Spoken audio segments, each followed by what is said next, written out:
Trump പറഞ്ഞത് എന്താണ്? ചരിത്രത്തിലെ ഏറ്റവും ദൈർഘ്യമേറിയ പ്രസംഗം നടത്തിയിട്ടും ഇറാനെതിരെ യുദ്ധമുണ്ടാകുമോ അതോ സമാധാനമുണ്ടാകുമോ? ഇറാനെ വിറപ്പിക്കാൻ ആവശ്യമായ സർവ്വസന്നാഹങ്ങളും ഒരുക്കിയതാണല്ലോ അമേരിക്ക. എന്നിട്ട് എന്താ ട്രംപിന് മിണ്ടാട്ടം മുട്ടിയത്? 2003 ഇറാഖ് അധിനിവേശത്തിനു ശേഷം ലോകം കണ്ട ഏറ്റവും വലിയ അമേരിക്കൻ സൈനിക വിന്യാസമാണ് പേർഷ്യൻ കടലിടുക്കിൽ ഇപ്പോൾ നടക്കുന്നത്. പക്ഷേ ലോകം മുഴുവൻ ആകാംക്ഷയോടെ കാത്തിരുന്ന തന്റെ സ്റ്റേറ്റ് ഓഫ് ദി യൂണിയൻ പ്രസംഗത്തിൽ ഡൊണാൾഡ് ട്രംപ് യഥാർത്ഥത്തിൽ എന്താണ് പറഞ്ഞത്? ഒരു വശത്ത് അമേരിക്കയുടെ ആയുധബലം, മറുവശത്ത് ഇറാന്റെ ആഭ്യന്തര തകർച്ചയും പ്രതിരോധവും. ലോകം ശ്വാസമടക്കി പിടിച്ചു ചോദിക്കുന്ന ഒരു ചോദ്യമുണ്ട്: ആശങ്കകൾ ഒഴിഞ്ഞ മിഡിൽ ഈസ്റ്റിൽ സമാധാനം പുലരില്ലേ? എന്തായാലും ഇപ്പോൾ ആകാംക്ഷയോടെ ലോകം കാത്തിരിക്കുകയാണ് ജനീവയിലേക്ക്. ജനീവയിലെ ചർച്ചാമേശയിൽ പുതിയൊരു ചരിത്രം പിറക്കുമോ? നമുക്ക് പരിശോധിക്കാം. അമേരിക്കൻ പ്രസിഡന്റ് ഡൊണാൾഡ് ട്രംപ് തന്റെ രണ്ടാമത്തെ ഊഴത്തിൽ ഇറാനെതിരെ സ്വീകരിക്കുന്ന നിലപാടുകൾ ലോകത്തെ ഒന്നടങ്കം അങ്കലാപ്പിലാക്കിയിരിക്കുകയാണ്. താൻ യുദ്ധങ്ങൾ അവസാനിപ്പിക്കാൻ വന്നവനാണെന്ന് അവകാശപ്പെടുമ്പോഴും ഇറാനെ വിറപ്പിക്കാൻ ആവശ്യമായ സർവ്വസന്നാഹങ്ങളും അദ്ദേഹം ഒരുക്കി കഴിഞ്ഞിരിക്കുന്നു. ഇറാന്റെ ആണവ പദ്ധതികൾ, മിസൈൽ സാങ്കേതിക വിദ്യ, ആഭ്യന്തര പ്രക്ഷോഭങ്ങൾ എന്നിവയെല്ലാം ഒരു ചരടിൽ കോർത്തതുപോലെ ബന്ധിപ്പിക്കപ്പെട്ടിരിക്കുന്നു. ഈ വീഡിയോയിൽ നമ്മൾ ചർച്ച ചെയ്യുന്നത് ട്രംപിന്റെ തന്ത്രങ്ങൾ, ഇറാന്റെ നിസ്സഹായാവസ്ഥ, മധ്യസ്ഥരുടെ ശ്രമങ്ങൾ, പിന്നെ വരാനിരിക്കുന്ന നിർണായകമായ 48 മണിക്കൂറുകൾ എന്നിവയെക്കുറിച്ചാണ്. എന്തുകൊണ്ടാണ് ട്രംപ് തന്റെ പ്രസംഗത്തിൽ ഇറാനെതിരെ കടുത്ത നിലപാട് പ്രഖ്യാപിക്കാത്തത്? ഇതിന് പിന്നിൽ കൃത്യമായ രാഷ്ട്രീയ കണക്കുകൂട്ടലുകളുണ്ട്. ഒന്നാമതായി, അമേരിക്കയിൽ മിഡ്ടേം ഇലക്ഷൻ വരാനിരിക്കുകയാണ്. എന്നേക്കുമായി നീളുന്ന യുദ്ധങ്ങളിൽ നിന്ന് അമേരിക്കയെ മോചിപ്പിക്കുമെന്ന് വാഗ്ദാനം നൽകിയാണ് ട്രംപ് അധികാരത്തിൽ വന്നത്. അതിനാൽ തന്നെ തന്റെ വോട്ടർമാർക്ക് മുന്നിൽ മറ്റൊരു വലിയ യുദ്ധത്തിന്റെ ഭീതി ഇപ്പോൾ വിതയ്ക്കാൻ അദ്ദേഹം ആഗ്രഹിക്കുന്നില്ല എന്നതാണ് സത്യം. അമേരിക്കക്കാർക്ക് ഇപ്പോൾ പ്രധാനം അവരുടെ സമ്പദ് വ്യവസ്ഥയും കുടിയേറ്റ പ്രശ്നങ്ങളുമാണ്. രണ്ടാമത്തെ കാര്യം, ട്രംപ് എപ്പോഴും ഒരു ഡീൽ മേക്കർ ആണ് എന്നതാണ്. യുദ്ധത്തെക്കാൾ ഒരു കരാറിലൂടെ എതിരാളിയെ വരുതിയിലാക്കാനാണ് അദ്ദേഹം ഇഷ്ടപ്പെടുന്നത്. ജനീവയിൽ നടക്കാനിരിക്കുന്ന അടുത്ത റൗണ്ട് ചർച്ചകൾക്ക് മുൻപ് തന്റെ കാർഡുകൾ വെളിപ്പെടുത്താൻ അദ്ദേഹം തയ്യാറല്ല. പക്ഷേ ഈ മൗനം ഒരു വെടിനിർത്തലല്ല, മറിച്ച് കൊടുങ്കാറ്റിന് മുൻപുള്ള ശാന്തതയാണെന്ന് നയതന്ത്ര വിദഗ്ധർ മുന്നറിയിപ്പ് നൽകുന്നു. ഒന്നുകൂടെ വിശദമായി പറഞ്ഞാൽ സംഗതി ഇങ്ങനെയാണ്: ഡൊണാൾഡ് ട്രംപിന്റെ വിദേശ നയം എപ്പോഴും അദ്ദേഹത്തിന്റെ ബിസിനസ് തന്ത്രങ്ങളുമായി ബന്ധപ്പെട്ടതാണ്. എതിരാളിയെ അങ്ങേയറ്റം സമ്മർദ്ദത്തിലാക്കുക, അവർക്ക് മുന്നിൽ സൈനിക നടപടിയുടെ ഭീഷണി ഉയർത്തുക, എന്നാൽ അവസാന നിമിഷം അവർക്ക് പിൻവാങ്ങാൻ ഒരു സ്വർണപ്പാലം, അതായത് ഒരു കരാർ ഒരുക്കി നൽകുക എന്നതാണ് അദ്ദേഹത്തിന്റെ രീതി. ഇറാനെ സംബന്ധിച്ചും അദ്ദേഹം ചെയ്യുന്നത് ഇതാണ്. പേർഷ്യൻ കടലിടുക്കിൽ യുദ്ധക്കപ്പലുകൾ വിന്യസിച്ചതും ഉപരോധങ്ങൾ കടുപ്പിച്ചതും ഇറാനെ ചർച്ചാമേശയിലേക്ക് എത്തിക്കാനുള്ള സമ്മർദ്ദതന്ത്രം മാത്രമാണെന്ന് ഒരു വിഭാഗം നിരീക്ഷകർ കരുതുന്നു. പ്രസംഗത്തിൽ ഇറാനെതിരെ വ്യക്തമായ ഒരു പ്രഖ്യാപനം നടത്താതിരുന്നത് ട്രംപിന്റെ പക്കലുള്ള ഒരു കാർഡാണ്. ജനീവയിൽ വ്യാഴാഴ്ച നടന്നുകൊണ്ടിരിക്കുന്ന ചർച്ചകളിൽ തന്റെ ദൂതന്മാർക്ക് ജൊറാഡ് കൃഷ്ണറും വിറ്റ്കോഫും കൂടുതൽ വിലപേശൽ ശേഷി നൽകാനാണ് അദ്ദേഹം ശ്രമിക്കുന്നത്. തന്റെ നിലപാട് മുൻകൂട്ടി വ്യക്തമാക്കിയാൽ ചർച്ചകളിൽ ഇറാന് മുൻതൂക്കം ലഭിക്കുമെന്ന് അദ്ദേഹം ഭയപ്പെടുന്നു.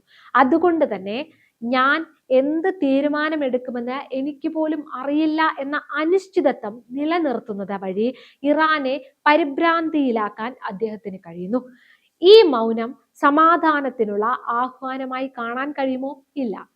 ചരിത്രപരമായി നോക്കിയാൽ ട്രംപ് പലപ്പോഴും വലിയ നടപടികൾക്ക് തൊട്ടു മുൻപ് ഇത്തരത്തിൽ നിശബ്ദത പാലിക്കാറുണ്ട്. ചർച്ചകൾ പരാജയപ്പെട്ടാൽ ഞാൻ അവർക്ക് അവസരം നൽകിയതാണ്, അവർ അത് ഉപയോഗിച്ചില്ല എന്ന് ലോകത്തിന് മുന്നിൽ ന്യായീകരിക്കാൻ ഈ മൗനം അദ്ദേഹത്തെ സഹായിക്കും. അതുകൊണ്ട് തന്നെയാണ് നയതന്ത്ര വിദഗ്ധർ ഇതിനെ അപകടകരമായ ഒരു ശാന്തതയായി വിശേഷിപ്പിക്കുന്നത്. പറഞ്ഞു വന്നത് ഇങ്ങനെയാണ്.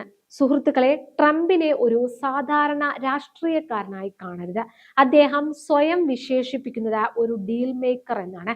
അദ്ദേഹത്തിന്റെ പ്രസംഗത്തിലെ മൗനം ഒരു വെടിനിർത്തലല്ല, മറിച്ച് തന്റെ ശത്രുവിനെ ആശയക്കുഴപ്പത്തിലാക്കാനുള്ള ബോധപൂർവമായ നീക്കമാണ്. ഞാൻ എന്തു ചെയ്യുമെന്ന് ലോകത്തിനറിയില്ല, പക്ഷേ എന്തും സംഭവിക്കാം എന്ന ആ അനിശ്ചിതത്വമാണ് ട്രംപിന്റെ ഏറ്റവും വലിയ ആയുധം. ജനീവയിൽ ചർച്ചാമേശയിൽ ഇറാൻ പ്രതിനിധികൾ ഇരിക്കുമ്പോൾ അവരുടെ തലയ്ക്കു മുകളിൽ അമേരിക്കൻ B-52 ബോംബറുകൾ പറക്കുന്നുണ്ടാകാം. തോക്കിൻ മുനയിൽ നിർത്തി കരാർ ഒപ്പിടുവിക്കുന്ന ആ പഴയ ട്രംപ് ശൈലി ഇവിടെയും ആവർത്തിക്കപ്പെടുമോ എന്നാണ് നാം കണ്ടറിയേണ്ടത്. എന്നാൽ ഇപ്പോൾ ഇറാൻ ഇന്ന് ചരിത്രത്തിലെ ഏറ്റവും വലിയ പ്രതിസന്ധിയിലൂടെയാണ് കടന്നുപോയിക്കൊണ്ടിരിക്കുന്നത്. ഉപരോധങ്ങൾ മൂലം തകർന്നടിഞ്ഞ സമ്പദ് വ്യവസ്ഥ, കുതിച്ചുയരുന്ന വിലക്കയറ്റം, തകരുന്ന കറൻസി മൂല്യം, ഇവയെല്ലാം സാധാരണക്കാരെ തെരുവിലിറക്കിയിട്ടുണ്ട്. ജനുവരിയിൽ ഇറാനിൽ നടന്ന പ്രതിഷേധങ്ങളെ ഭരണകൂടം സൈനിക ശക്തി ഉപയോഗിച്ചാണ് അടിച്ചമർത്തിയത്. മരണസംഖ്യയെക്കുറിച്ച് വലിയ തർക്കങ്ങൾ നിലനിൽക്കുന്നു. മനുഷ്യാവകാശ സംഘടനകൾ പറയുന്നത് 7000-ന് മുകളിൽ ആളുകൾ കൊല്ലപ്പെട്ടുവെന്നാണ്. എന്നാൽ ട്രംപ് അവകാശപ്പെടുന്നത് ഇത് 32,000 ആണെന്നാണ്. ഇറാൻ അതിനെ വലിയ നുണ എന്ന് വിളിക്കുന്നു. പക്ഷേ സത്യം മറ്റൊന്നാണ്. ഇറാന്റെ ആഭ്യന്തര സുരക്ഷ അപകടത്തിലാണ്. പുറത്തുനിന്ന് അമേരിക്കയുടെ സൈനിക ഭീഷണിയും അകത്ത ജനങ്ങളുടെ രോഷവും. ഈ ഇരട്ട പ്രഹരത്തിൽ നിന്ന് രക്ഷപ്പെടാൻ ആണവ പദ്ധതികളിൽ വിട്ടുവീഴ്ച ചെയ്യാൻ ഇറാൻ തയ്യാറാണെന്ന സൂചനയും നൽകി കഴിഞ്ഞു. ഇതിന്റെ ഭാഗമായി തങ്ങളുടെ കൈവശമുള്ള 60% ശുദ്ധിയുള്ള യുറേനിയം നേർപ്പിക്കാമെന്ന പുതിയ നിർദ്ദേശം ഇറാൻ മുന്നോട്ട് വെച്ചിട്ടുണ്ട്. ഈ ചർച്ചകളിലെ ഏറ്റവും വലിയ തടസ്സം ഇറാന്റെ മിസൈൽ പദ്ധതിയാണ്. ട്രംപ് തന്റെ പ്രസംഗത്തിൽ ആദ്യമായി ഒരു കാര്യം തുറന്നു പറഞ്ഞു. ഇറാന്റെ മിസൈലുകൾ അമേരിക്കയിൽ വരെ എത്താൻ ശേഷിയുള്ളവയായി മാറുന്നു. ഇതൊരു റെഡ് ലൈൻ ആണെന്ന് അമേരിക്ക പ്രഖ്യാപിച്ചു കഴിഞ്ഞു. എന്നാൽ ഇറാന്റെ നിലപാട് വ്യക്തമാണ്. ഇസ്രയേലിൽ നിന്നോ അമേരിക്കയിൽ നിന്നോ ഒരു ആക്രമണം ഉണ്ടായാൽ തങ്ങളെ രക്ഷിക്കാൻ ഈ മിസൈലുകൾ മാത്രമേ ഉള്ളൂ എന്ന് അവർ വിശ്വസിക്കുന്നു. ഡെപ്യൂട്ടി വിദേശകാര്യ മന്ത്രി BBC-ക്ക് നൽകിയ അഭിമുഖത്തിൽ പറഞ്ഞതും ഇതാണ്. ഞങ്ങളുടെ പ്രതിരോധ ശേഷി ഇല്ലാതാക്കുന്ന ഒരു കരാറിനും ഞങ്ങൾ തയ്യാറല്ല എന്ന്. ഈ മിസൈൽ തർക്കം പരിഹരിക്കപ്പെടാതെ ഒരു കരാർ സാധ്യമാണോ എന്നത് വലിയ ചോദ്യചിഹ്നമായി അവശേഷിക്കുന്നു.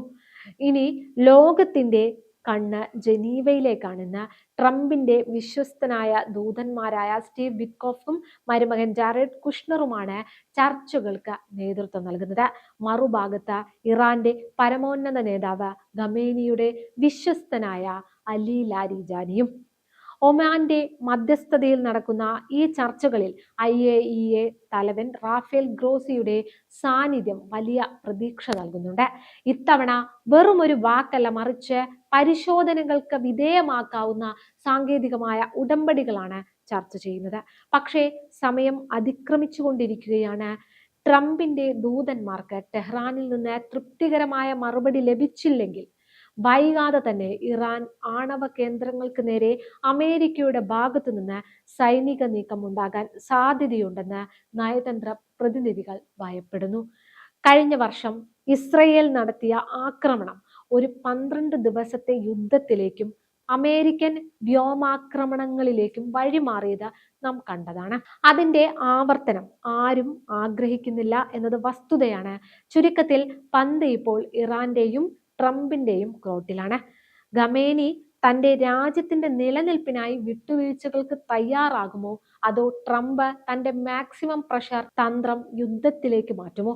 വരുന്ന മണിക്കൂറുകൾ നിർണായകമാണ്. ഈ സംഘർഷം പരിഹരിക്കപ്പെട്ടില്ലെങ്കിൽ അത് മിഡിൽ ഈസ്റ്റിനെ മാത്രമല്ല ആഗോള സാമ്പത്തിക വ്യവസ്ഥയെയും ഇന്ത്യയുൾപ്പെടെയുള്ള രാജ്യങ്ങളെയും ബാധിക്കും. യുദ്ധമല്ല, സമാധാനമാണ് ലോകത്തിന് ആവശ്യം.